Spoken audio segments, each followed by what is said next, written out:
Hey fellas, welcome to another video. I was doing the regular maintenance, making sure my boat is ready for the water, for the slip. Upon inspection, I realized there is some kind of oil leak right here in this spot. This is a spot where there are no seals. There are seals here, but here there is no seal or anything. But whenever this thing is under pressure, the oil leaks from here. To open up it completely, remove this pin from here. I have to take this cover out. That's for the trim sender unit. The shaft that needs to come out. Then there's screws or bolts on this side that I got to remove for this thing to come out. But let me show you what I mean so you guys can see. If you remember, some time ago I did replace these seals. They were bad, and usually it's hard for it to leak from here. But then again, when I'm looking at the barnacles, like when they're eating, they actually eat up the aluminum. So I don't know if something cracked in here or this was old and went bad. But let me just show you what I mean. So right now you see no oil in there, right? There is no oil. There's nothing, and it leaks from this side. You see that oil? It comes from here. So it's coming from the bottom area, but you will see a drop or two when it comes out. So let me just lower my motor so you can see what I'm talking about.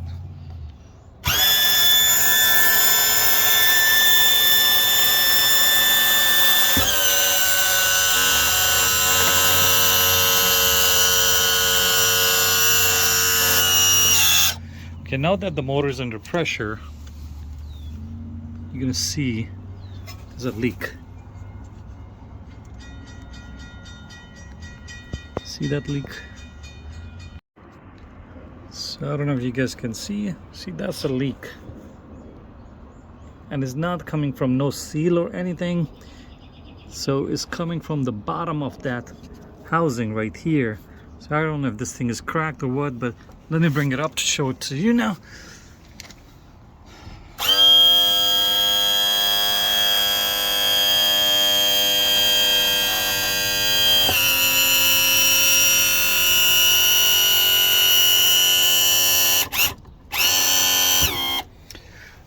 So if I do a visual inspection, there is no leak here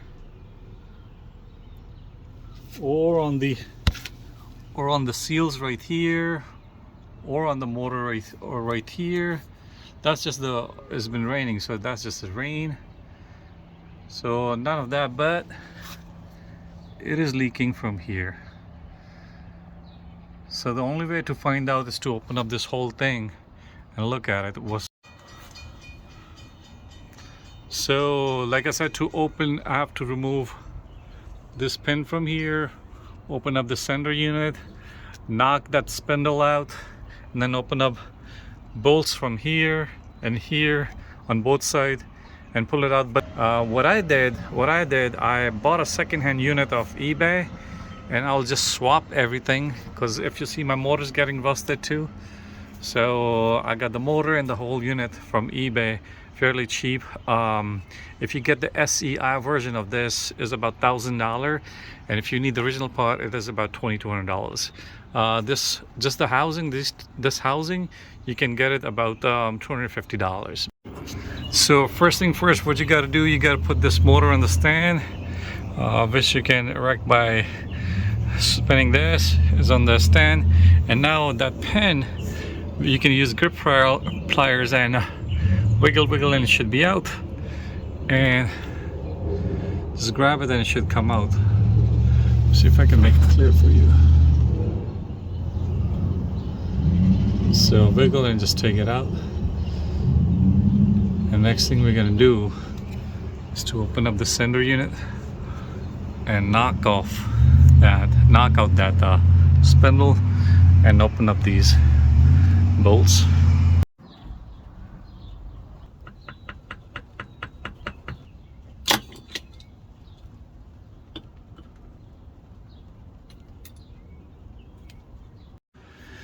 Okay folks, moment of truth. This pin, when you have to take it out after a long time, this is really pain in the neck. You need to have good pry tools to take it out. I use all kind of tools. I use this, I got this, and if you see the pin, see how it's bent? I have to use the force to take it out. If you take it out for this first time, be prepared for some elbow grease. This would take some effort. And once that's out, you remove the sensor, you remove these bolts from both sides, you take out this wire, and I'm going to show you how, and then we're good to go. So these are the drive cables, I mean the trim cables. So it should come out from here. Grab it like that, and I need a little bit of work right here. Okay. The easy way to take out those wires from that grommet is to remove this rubber housing, and the wires come out easily. So let me just show you. I remove these, and now I can pull them one at a time easily. I have one out, now I have the second one out. So that's the most easy way to remove it, rather than struggling with that rubber grommet. And now I'm going to connect these, so put the drive all the way up.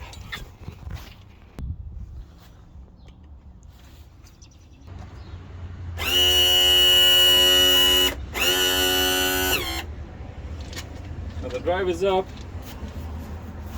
and we're gonna remove this sensor now, right here. Let me just show you. We're gonna remove the sensor, then we're gonna put this thing on the stand, disconnect the wires, and open up the unit. So the bolts over there for the sensor are number 8, and I'm gonna use an extension with that.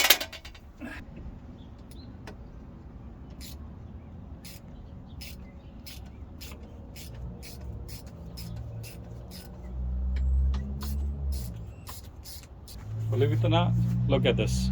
Salt water. Salt water. You know, so I'm gonna grease them when I put them back in.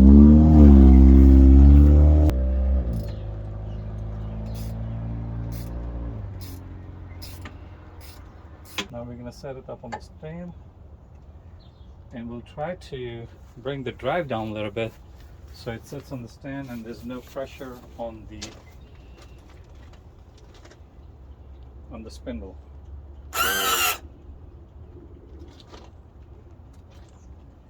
And now we can drive that spindle out. What I'm doing right now, I'm trying with WD-40.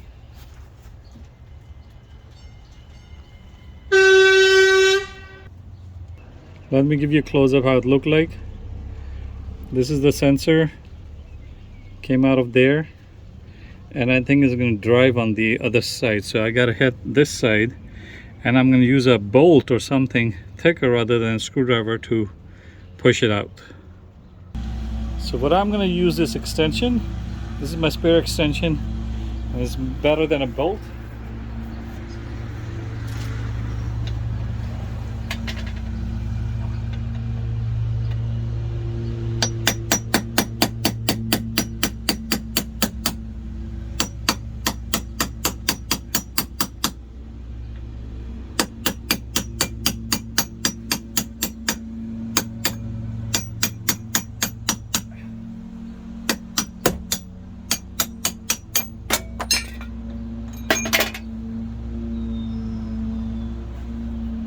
So it's out. These things don't come out easy. They take some time, a lot of time and effort to do that, so be prepared for that. If you haven't taken this out in a long time, it would be some work to take this out, so be prepared for that. So we have this in place now, and now we're going to open up our bolts right here. These are 5/8, and I'm using my ratchets, and I use it like this. It gives you more power to open it. And I already loose this side. This one is also loose.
And that made the job much easier.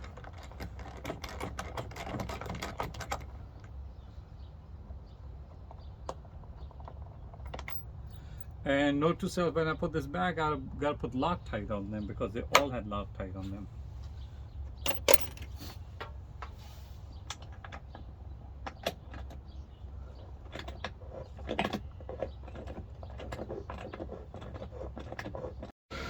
So here we are at, we remove 1, 2, 3 bolts from this side. Same thing we did on this side. We move 3 bolts. We remove the pin and then the shaft that connects it. And as you can see, this thing still doesn't come out. So what I have to do is to open up this side of the engine bracket. And let me just show you. I have to open this nut, this nut, and this, and remove this. Of course, I gotta put the support for the engine and move this out a little bit so this thing can come out, and then I can mount the new unit in there.